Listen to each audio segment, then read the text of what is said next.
Doctor ذاکر حسین، doctor ذاکر حسین، یہ doctor ذاکر حسین کون تھے؟ ہندوستان کی سرزمین ہمیشہ ہی علم و ادب کا مرکز رہی ہے۔ علم و ادب کا مرکز، مرکز بولتے ہیں جو بالکل بڑا ادارہ ہو، تو ہندوستان کی سرزمین ہمیشہ ہی علم و ادب کا مرکز رہی ہے۔ 19ویں صدی کے آخر میں اس دھرتی پر جن نامور سپوتوں نے جنم لیا، نامور سپوتوں نے، یعنی جو سپوت بولتے ہیں فرزند رشید سپوت، یعنی بالکل جو بیٹا لائق ہو، فائق بیٹا، کامیاب بیٹا۔ تو 19ویں صدی کے آخر میں اس دھرتی پر جن نامور سپوتوں نے جنم لیا ان میں ڈاکٹر ذاکر حسین کا نام بھی شامل ہے۔ ڈاکٹر ذاکر حسین کی پیدائش 8 فروری 1897 کو ہوئی۔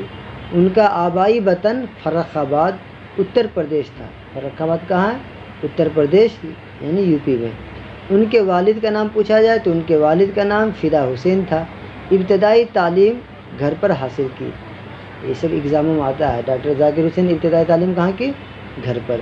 اس کے بعد 1907 میں اٹاوا کے اسلامیہ ہائی اسکول میں داخلہ لے لیا۔ انہوں نے طالب علم ہی کے زمانے میں پیر حسین شاہ سے بیعت کر لی، یعنی اپنا پیر اور مرشد کا رشتہ جوڑ لیا۔ طالب علم کے زمانے یعنی اسٹوڈنٹ کے لائف میں ہی پیر حسین شاہ سے بیعت کر لی۔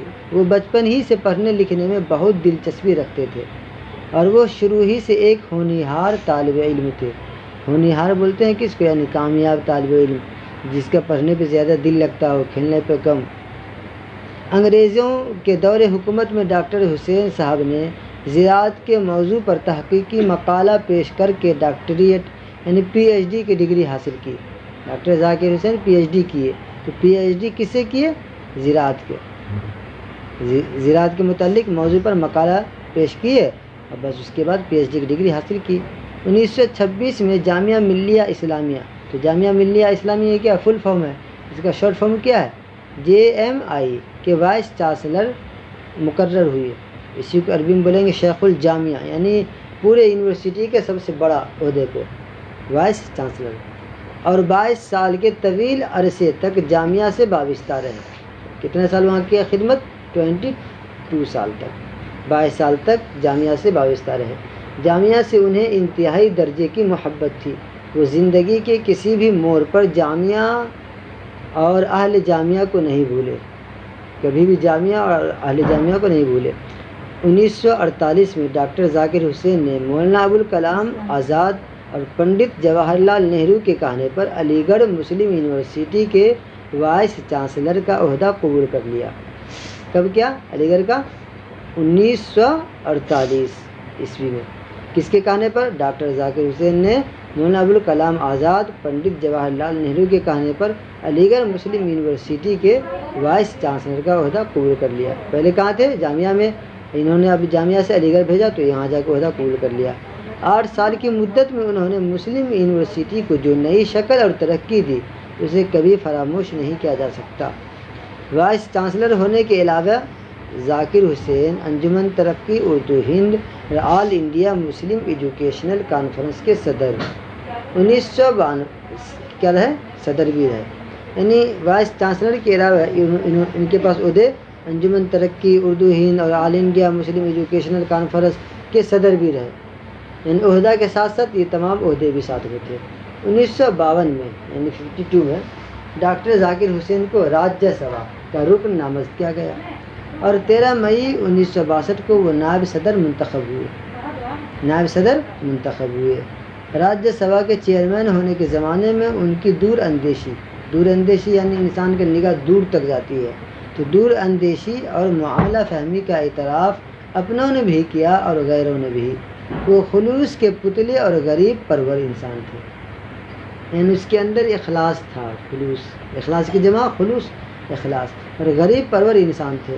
دکھاوے سے سخت نفرت، جو ہوتا ہے انسان خالی دکھاوا کرتا ہے، اس سے ان کو سخت نفرت تھی۔ ان کی تحریر تقریر دونوں میں بڑا اثر تھا۔ وہ بھید بھاؤ اور علیحدگی پسند رجحانات کی مذمت اور یکجہتی کی حمایت کرتے تھے۔ 1962 میں ڈاکٹر ذاکر حسین کو ملک کا اعلیٰ ترین اعزاز بھارت رتن دیا گیا۔ آپ سے پوچھا جائے ایگزام میں کہ ڈاکٹر ذاکر حسین کو بھارت رتن کب دیا گیا، تو بھارت رتن 1962 میں ڈاکٹر ذاکر کو ملک کا اعلیٰ ترین اعزاز دیا گیا۔ 5 سال تک نائب صدر رہنے کے بعد 9 مئی 1967 میں وہ ہندوستان کے تیسرے صدر جمہوریہ منتخب ہوئے۔ حلف برداری کے موقع پر آپ نے کہا تھا سارا بھارت میرا گھر ہے۔ کیا کہے؟ سارا بھارت میرا گھر ہے اور اس میں آباد تمام لوگ میرے خاندانی فرد ہیں۔ یعنی 1962 میں ڈاکٹر ذاکر حسین کو ملک کا اعلیٰ ترین اعزاز بھارت رتن دیا گیا۔ 5 سال تک نائب صدر رہنے کے بعد 9 مئی 1967 میں وہ ہندوستان کے تیسرے صدر جمہوریہ منتخب ہوئے۔ حلف برداری کے موقع پر یعنی جو لیا جاتا ہے سپاہی نامہ، آپ نے کہا تھا سارا بھارت میرا گھر ہے اور اس میں آباد تمام لوگ میرے خاندانی فرد ہیں۔ میں پوری لگن اور ایمانداری سے اس گھر کو بارونق یعنی چمکاؤں گا سب کے ساتھ اور مستحکم بنانے کی کوشش کروں گا۔ ان کی شخصیت نے صدر جمہوریہ کے منصب کو ایک نئی شان عطا کی، یعنی ایک انوکھا۔ وہ ایک علم والے اور اصول پسند شخص تھے۔ اصول یعنی بالکل قاعدے کے پابند تھے، جو قانون تھا۔ ہر کام کو علم کی نگاہ سے دیکھتے تھے۔ انہوں نے لمبے عرصے تک یعنی ایک زمانے تک یونیورسٹی میں درس و تدریس یعنی پڑھنے پڑھانے کا فریضہ انجام دیا تھا اور اپنے اعلیٰ خیالات، افکار، سحر بیانی اور قلم کے ذریعہ سے بہت دلوں کو مسحور کیا تھا۔ ان کا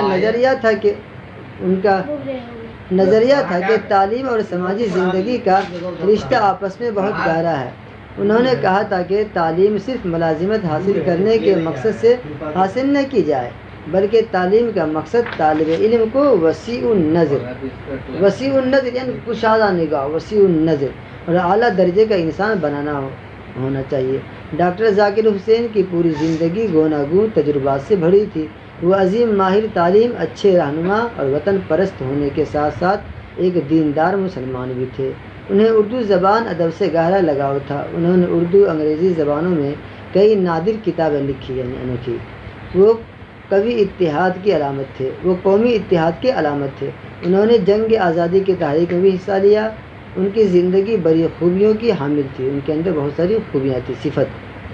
2 مئی 1969 یعنی 1969 کو راشٹرپتی بھون میں ہندوستان کے اس سچے سپوت نے آخری سانس لی۔ ان کے جسد خاکی کو جامعہ ملیہ اسلامیہ میں دفن کیا گیا۔ ہندوستان کی تاریخ میں انہیں ہمیشہ یاد رکھا جائے گا۔ اس لیے آپ اس کو اچھا سے پڑھیے اور سمجھیے۔ ایگزام وغیرہ میں آتا ہے، ابھی آپ کو نہیں دکھ رہا ہے، لیکن جب آگے جائے گا اسٹیٹ یا سی ٹیٹ کوئی بھی